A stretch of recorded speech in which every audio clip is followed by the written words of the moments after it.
Благодарам најпрво, драги студенти, почитуван декане, почитуван председателе на студентскиот парламент, ценети професори, присутни. Дозволете на почетокот да се заблагодарам за можноста најубаво да ја почнам оваа работна недела, тоа е меѓу студентите, и се надевам дека тоа ќе има одраз во работењето во текот на оваа недела. Да се заблагодарам на студентскиот парламент, на деканот на правниот факултет и секако на ректорот, за да ја оствариме оваа наша заедничка средба, и мислам дека токму средба која што доаѓа во вистинско време, ако имаме во предвид темата која што ја одбравме да разговараме, а тоа е пред се хармонизацијата на домашното законодавство, на националната легислатива со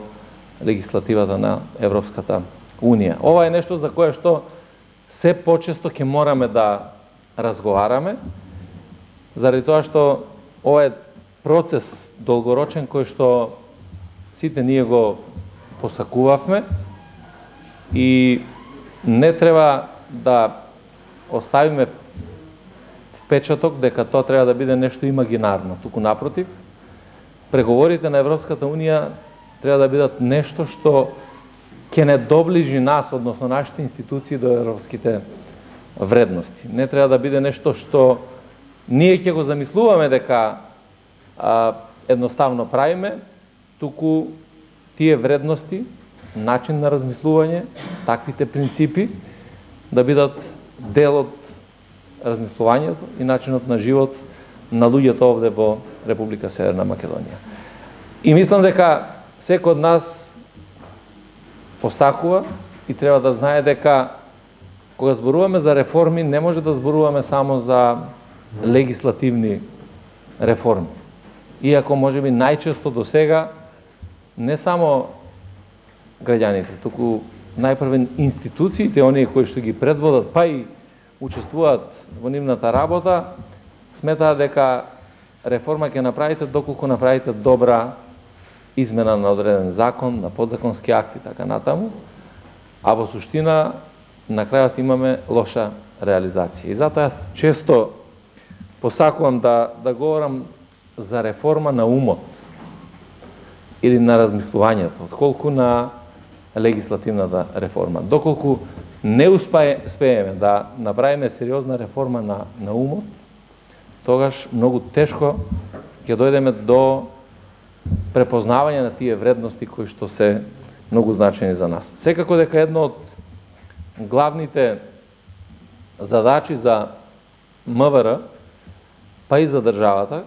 ќе биде токму да преговараме, да разговараме во рамките на овие преговори за поглавието 24, правда, слобода и безбедност, и тоа е практично еден од најголемите сегменти на општествениот живот во државата. Секако овие области поврзани со поглавието 24 често пати се оценуваат како области од јавна политика кои што се посебно значени за суверенитетот на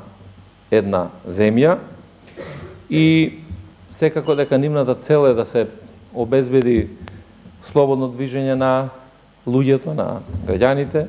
да се гарантира нивната безбедност, да се гарантираат човековите слободи и права, и на тој начин практично да ја јакнеме демократијата во едно општество, да го зголемиме демократскиот капацитет на сите, и институции, и на граѓаните. Заради тоа што и во тој дел кога говориме за демократскиот капацитет, тој не јакне само кај институциите, туку јакне пред се кај граѓаните, бидејќи граѓаните се тие кои што ги прават институциите. Секако дека клучни за обезбедување на темелите на една демократска држава се овие сегменти од поглавието 24, и ова поглаве е едно поглаве кое што е многу широко димензионирано и поглаве кое што практично обединува некаде околу 12 подобласти кои што се еден императив за безбедноста на граѓаните. Јас ќе ги напоменам сите тука, значи пред се азилот, миграцијата, надворешните граници, визната политика, борбата против организираниот криминал, борбата против трговијата со луѓе, тероризмот, царинската соработка, полициската соработка, судската соработка во граѓанските и кривичните предмети и на крајот фалсификувањето на еврото. Сите тие се многу прецизно уредени со многу бројни акти на Европската Унија, дали се тоа регулативи, директиви или други акти, особено во делот на азилот, на миграцијата, визите на надворешните граници, кои што имаат еден заеднички именител, а тоа е создавање на отворени, но пред се безбедни граници. И ова поглавје спада во рамките на кластерот фундаменти, со кое практично започнуваат преговорите за членство во Европската Унија и завршуваат преговорите за членство во Европската Унија. Тоа е едно од поглавјата кое што се отвара прво и се затвара последно. Само тоа по себе покажува колку е големо значењето и колку е голема важноста на ова поглавје и што во суштина се цени во делот на подготвеноста на една држава, а тоа е сето она што ќе го започнеме во делот на преговорите на крајот за да успешно и се завршат тие преговори. Затоа е важна меѓуинституционалната соработка и искористување на сите можни капацитети на државата во делот на преговорите. Зошто? Заради тоа што никако во ниту еден случај не треба да оставиме дека еден човек, една институција треба да ги води преговорите. Преговорачките процеси се процеси кои што практично обединуваат на национално ниво. И затоа е поголема уште вредноста и сите заедно поминуваме низ тој процес. Колку повеќе ќе бидеме заедно, колку повеќе ќе бидеме отворени, колку повеќе ќе бидеме транспарентни, толку повеќе секој од граѓаните ќе чувствува дека е дел од процесот. А поголема вредност за еден успешен проект нема отколку да се чувства секој еден граѓанин дека допринел макар малку за да тоа што сме го поставиле како национална цел и го оствариме. Ние како Министерство преземавме низа на активности во сите изминати години. Сега, иако еве започнува и скринингот, целосен во делот на овие надлежности кои што ги имаме, ние сме како институција една од институциите со најголемата практично согласеност на законодавството национално со Европската Унија, заради тоа што сите години наназад практично ние во многу сегменти, дали е тоа борбата против организираниот криминал, азилот, миграцијата, тероризмот, сите акти кои што ги носевме, сите закони, се усогласени целосно со Европската Унија. И Министерството за внатрешни работи практично се соочи со најголемите предизвици од ова поглаве во сите овие изминати години, заради тоа што бара и поголема посветеност, поголема енергија во делувањето, заради тоа што имплементацијата на сите овие важни задачи кои што стоја пред нас некако цело време беа одложувани. Цело време чекавме или посакувавме да дојде некакво подобро време и тоа е методолошки најлошиот пристап. Ако вие постојано чекате дека ќе дојде подобар момент од тој што е сега за да ги носите одлуките и да ги менувате работите. Во делот на приближувањето сакам да истакнам неколку реформски чекори кои што сме ги направиле. еден од клучните беше секако реформите во системот на следењето на комуникации и реформата во безбедносниот сектор или безбедносните служби. Нешто што долги години или 25-6 години беше сериозен проблем и секогаш беше оставен како еден инструмент на злоупотреба на човековите слободи и права, иако сите знаевме дека сега и веднаш мораме да го реформираме. Второ, беше како да се направи системот на контрола на полициските службеници или оние кои што се соовластување, дали е тоа во македонската полиција, дали е во затворска полиција и така натаму, да се изнедат механизми кои што ќе гарантираат добра контрола во работењето, да не се чувствуваат граѓаните како да има некој доминантен над нив, а институциите практично малку и да ги отвориме и да ги доближиме до граѓаните. И затоа направивме или заедно креиравме еден систем, го работивме со Советот на Европа, покрај јакнењето на инструментот на внатрешна контрола и професионални стандарди да се воспостави надворешен механизам на контрола на полицијата, и тоа го направивме преку оделение кај Народниот правобранител или така наречен полициски омбудсман, посебно оделение во Оделението за организиран криминал и корупција при јавното обвинителство, кое што исклучиво се занимава со овој дел на престапи. Секако дека сите стратешки документи кои што ги подготвувавме во изминатиот период, тргнувајќи од тероризмот, организираниот криминал, вклучувајќи тука најважниот сегмент финансиските истраги и конфискација на имот, како нешто што практично и не беше познато на овие простори, имајќи во предвид дека само 3 конфискации на имот од 90-та година па се до 2017 година беа спроведени во државата, доволно говореше дека ние како општество сме оставиле простор криминално стекнатиот имот да се легализира и да понатаму биде дел од економскиот поредок на државата. Меѓутоа, сите овие аспекти од извештаите на Европската комисија, кои што се доставува за Северна Македонија, понатаму преку Греко и така натаму, добивавме нападствија кои што значеа пред се јакнење на капацитетот на институцијата и во тој дел ги подготвувавме сите законски измени кои што ќе значеа целосно исполнување на овие препораки. Како еден од илустративните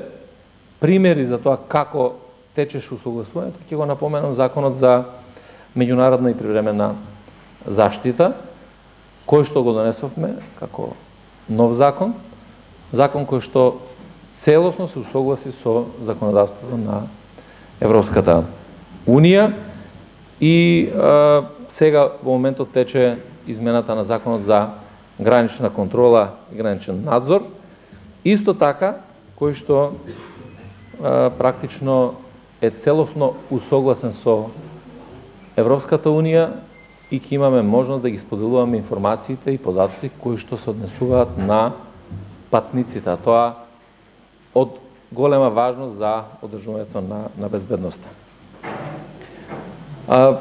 Многобројните акцијски планови, документи, стратешки, национални и така натаму, беа реализирани преку проектот спротивставување на сериозниот криминал, преку сите агенции за спроведувањето на законот и при тоа да креираме инструменти и да обезбедиме ефикасен и брз одговор во овој дел на заканите од овој сериозен криминал, организиран и тероризмот, при тоа вклучувајќи тука и спречување на насилниот екстремизам. По делот на борбата против тероризмот, многу беше важно да се донесе и новиот закон за спречување на перење на пари и финансирање на тероризам. Тоа беше една од задачите за целосно согласување со европското аки во овој дел, а при тоа Националната комисија за борба против трговијата со луѓе изработи и своја национална стратегија врз основа на препораките, добрите практики кои што ги имаше во Европската Унија, се со цел да и овде се имплементира Конвенцијата на Советот на Европа, акција против трговијата со луѓе, како и стратегијата на Европската Унија кон искоренувањето на трговијата со луѓе и соодветните и директиви и регулативи на Европската Унија кои што се однесува на оваа област.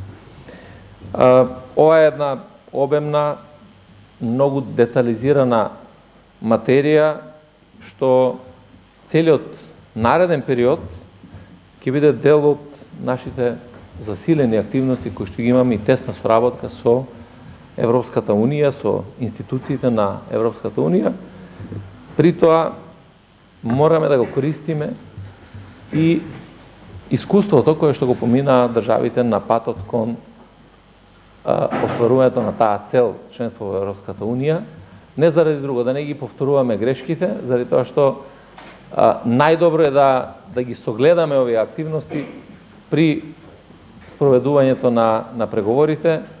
и тие држави кои што поминали низ овој процес, таму каде што направиле грешки, да бидат изоставени од наша страна. Знаете дека пред неколку дена се потпиша и првиот официјален договор помеѓу Европската Унија и Северна Македонија, тоа е договорот со Фронтекс, во кој што практично една од европските институции, тоа е Европската агенција за гранична и крајбрежна стража, ќе може да учествува во обезбедувањето на границите на Северна Македонија. Бидејќи 2016 година во декември Европската комисија донесе одлука дека ќе одобри склучување на договори со трети земји, кои што пред се ќе значат и зачувањето на безбедноста, на граничната контрола и транснационалниот криминалитет и во државите кои што практично ќе значат поголемо окружување или поголем офат на обезбедување во овој дел. Изгубивме скоро 4 години во подготовка, не во преговори за договорот, заради тоа што многу брзо го усогласивме, меѓутоа изгубивме 4 години заради тоа што за нас овде во регионот многу поважна е историјата отколку иднината. И се додека не разбереме дека иднината е најважната работа, а не историјата, ќе губиме многу време и многу години безценети пред се за сите млади луѓе. И тоа е нешто што мислам дека создава најголем проблем и потешкотија кај секој еден млад човек, кога гледаме заради работите кои што ни се случувале во минатото, ние практично ја жртвуваме својата иднина. И затоа и најголемиот дел од луѓето размислуваат дека можеби треба да бидат некаде во некоја друга држава која што не е оптоварена со вакви теми кои што ние овде се оптоваруваме. Така да, јас очекувам дека овој процес на практично официјален скрининг ќе заврши успешно. Второ, многу важно е да политичките субјекти се издигнат над своите теснопартиски интереси и конечно народните избраници во собранието да размислуваат за иднината на државата и на граѓаните и дека ќе успееме да ги направиме уставните измени и конечно да се отвори целиот тој процес за членство во Европската Унија. Мислам дека и факт е дека најголемите процеси во една држава во еден временски период не може да бидат оценети од историски аспект. Тоа ќе биде оценето некогаш подоцна.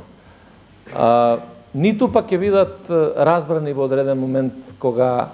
тие одлуки ќе бидат носени. И тоа е разбирливо и не треба да се бара секој еден граѓанин да разбере што треба да направиме во овој момент. Меѓутоа, одговорноста е кај оние кои што презеле одговорност за водење на државата во лидерството, да носи одлуки кои што ќе бидат релевантни и важни за иднината за следните 20, 30 или 50 години. Јас ќе кажам, може би за среќа, иако тоа е за жал на светот и посебно на Европа, руската агресија врз Украина многу брзо